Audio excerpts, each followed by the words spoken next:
This is Paul McKenna for PT Boxing. I'm here today with Dave Coldwell. How are you, mate? Okay, good? I'm good, yeah, I'm really good, thank you. It's nice to see you, mate. It's been a while. Yeah, it has. It's been about 3 months. Too long. I know you've been... You've since then? Yeah. I haven't. No, well, on the beard. I know you've been over in Spain. Yeah, we had a really good training camp out at Vista Boxing Gym in Alicante. Fantastic facility. Can't speak highly enough of it. We're definitely going to be going out there on a regular basis. Yeah, you were over with the twins and David Price. And Big David Price, yeah. Looking on Tony getting out there as well?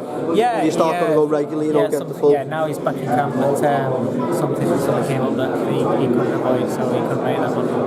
Okay, we'll start with that. October 15th. First defence, BJ Flores. He's a big talker.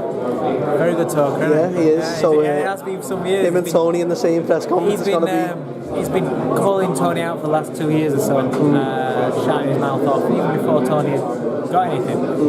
Just shouting his mouth off about him. It's two fighters that are very opinionated.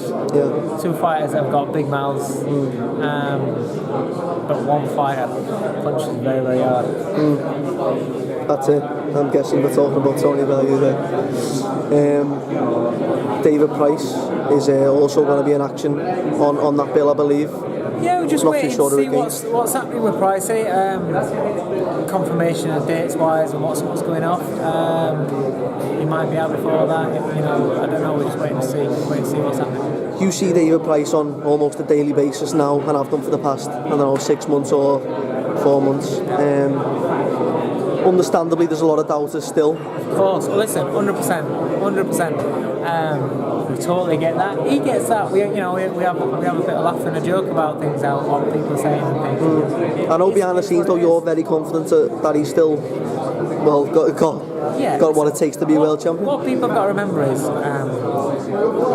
anybody that gets it on chin in every weight division can get put over, get done. That's it. That's boxing. He's had a couple of bad years. When you hit rock bottom, you get to a point and you just enough's enough. You either fold or you rebuild, and he's rebuilding. Mentally his mental state was a big problem beforehand, and that's I couldn't explain to you how different it is right now.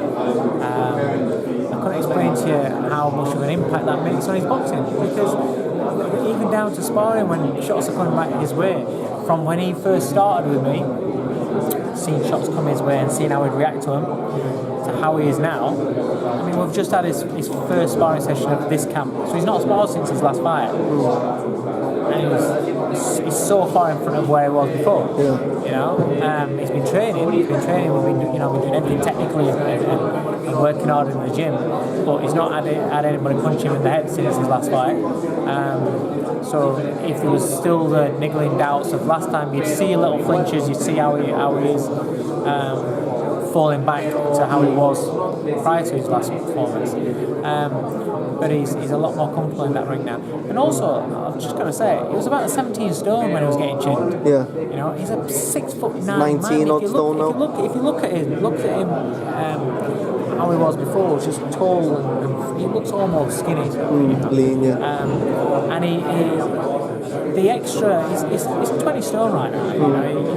He's fighting at around 19 and a half stone, as long as he's fit, sharp, and he's got his endurance there. I'm not bothered what he weighs, but what I will say is that around 19 stone, he's so much more comfortable as a fighter, taking shots, being able to ride shots, being able to absorb difficult sparring sessions or fights I might. But there's a lot to be said about that extra weight. But mentally he's in the right place. The things that he's doing in the gym, I'm excited about. The clips I've seen, he looks sharp. Looks like he's sharp. You've got to look at him now. He's getting fast. He's mobile. He's one of, if not the biggest puncher in all. Listen, he's always been a big puncher. But it's harder now. It's only a matter. Even if it wasn't throwing punches in a different manner, it's still harder now because he's nearly 3 stone heavier than what he was before. So the 3 stones are quite a weight. You know, it's quite a weight. You know, if you look at how that feels when you're getting it on the chin, an extra 3 tone, but he's also punching better, so he's transferring that weight a lot better. So he hits phenomenally harder, but he's got a speed as well now. Yeah. He's developing nicely. So it's a bit of a strange one with Price, isn't it? Because, you know, it was like he was at British level, still was dominating people, knocking them out, everyone was talking. He jumped up to that sort of fringe wheel. He dominated some good names as well. Yeah. He got rid of some good names. Your Skeletons, your Sextons, people like that. Back then were good fighters. Do you know what I mean? And he was getting rid of all them. And then he sort of went up to that fringe whale level when he went Thompson, and then you know what happened with the whole Thompson saga. What you look at is as well, there's a massive jump between the level he was boxing at and then Tony Thompson. People want to ridicule him for Tony Thompson. Tony Thompson's all he lost was against Klitschko. And it was his last fight as well before he fought Price. Come off for a fight. How are you? You good? Good to see you, mate. See you, mate. And you, mate. Nice one. I'll catch up with you in a bit. Right. How are you? I'm good, mate. He'd come from boxing at that sort of level to all of a sudden fighting Tony Thompson, who's a world-class fighter, cricket, southpaw. Unless you've tried to get sparring for a 6'5" southpaw in the heavyweight division, you don't understand how difficult that is. Preparation is key, you know. I remember when we was working with David A, trying to get sparring for I think it was Old Harrison, 6'5" southpaw sort of size. So hard, and it's not just about getting a sparring, it's getting quality sparring. So we had a nightmare trying to get preparation for that, the amount of southpaw sparring he had for that. Then you go in there against a guy who's tricky and wily old fox. He got out-hustled and he got caught on back ahead and he went over. The rematch, it's just a mental shell. Yeah. You know, it was just a shell of himself, and it was what it was. You know, it blew a gasket, the tension and everything when he dropped him, blew a gasket, ended up running out of steam. You know, and it is what it is. Went on like a sort of rebuild process then in Germany. Had a few fights in Germany, and then the whole Tepper and then the Tepper thing which just knocked him a step back again. And you know, Tepper was on that many things, and you know, people can say what they want. No, it is Tepper crazy. can punch, and he's a big lump, 6'5", you know, good fighter, come forward, can really punch. But sticking him on all those tranquilizers and everything else again, he was taking shots and just coming forward. But to be honest, Price in that fight, he went in there and he waited to get knocked out. This is what I'm saying about a mental state of him. It was just a shell of a man, because he went in there, he wasn't aggressive, he went in there passively. If you go in there against a guy who's got an attitude that I'm gonna steamroll, I'm gonna knock you out, if you don't give him something to worry about, he's going to steamroll you and knock you out, and that's exactly what happened. So if you watch the Tepper fight, he went in like a timid rabbit, you know, and just fiddled his way through, launched a few little pushy shots out, got caught straight over shots, went into more of a shell, and then got chinned. That's what happens. But he got chinned by a guy that was juiced up to the max, you know, and I think it's disgusting that he's even allowed anywhere near a boxing ring. They mind fighting one. Yeah. So people want to say what they want about that fight, they can do, but I don't try and hide behind, oh, you did get chinned. You know, you did get chinned. But how much of it was waiting to get chinned? How much was just get this fight over and done with? You know, because it was in a bad place. Unless, you know, people talk about mental states and things these days. You know, unless you understand what's in a man's head and how low a man is and how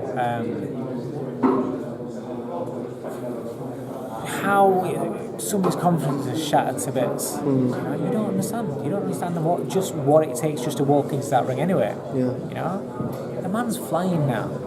You know, he's got his mojo back. He's a different human being. He's a different animal. Yeah. And I'm quite excited.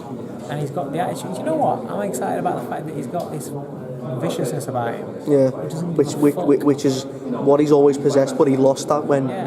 as you said, when he went into that shell in his mental state, he'd lost that ferociousness in the ring. Now he's back. You can see it coming back. Smash people. Because he understands that everybody now is wanting to smash him up. Everybody now wants to wear him. So he's like, well, fuck it, I'll wear you. Yeah. And I'm quite excited by that. And let's see where it takes us. But, you know, he's more than capable of providing a lot of shots out there. And he's he possesses tools. Every fighter that becomes a world champion needs to have world-class capabilities. You need to have some world-class tools. Right? Price, he was a bronze medalist in the amateurs, so he can box a little bit. It's a fact, of course, yeah. Right? He is a massive size.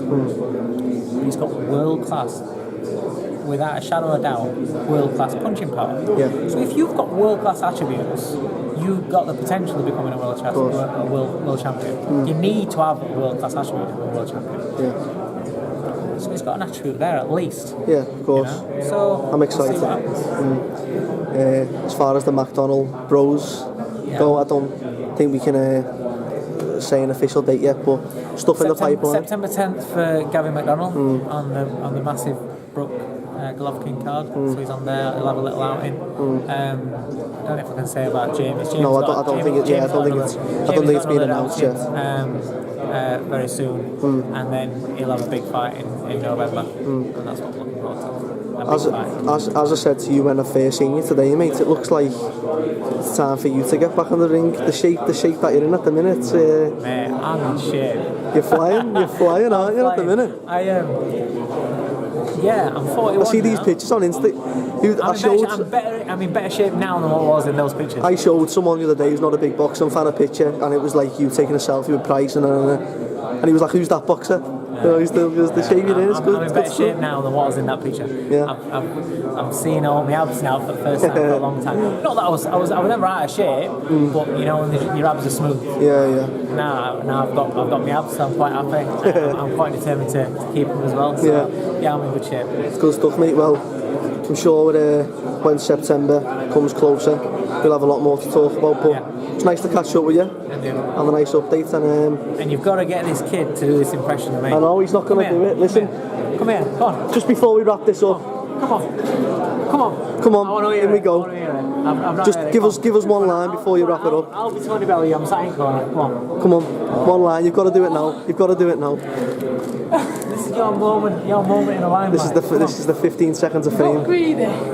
No, come on. Is that it? No, give us the full line. Is that what the builder was? No, there's a lot more, but I think as soon as the camera comes out, people go shy. All right, will you do it off camera? Off camera. Do it off camera. Off camera. This is terrible. This. Let down, Dave. You know, every time I see you from now on, whenever I'm in Manchester, I'm hunting you down until you do this impression. I'll send you the photos. All right, do it. Okay, good. All right, nice one. Right, Dave. Nice speaking to you as always, mate. We'll catch up very soon. See you later, mate. Cheers.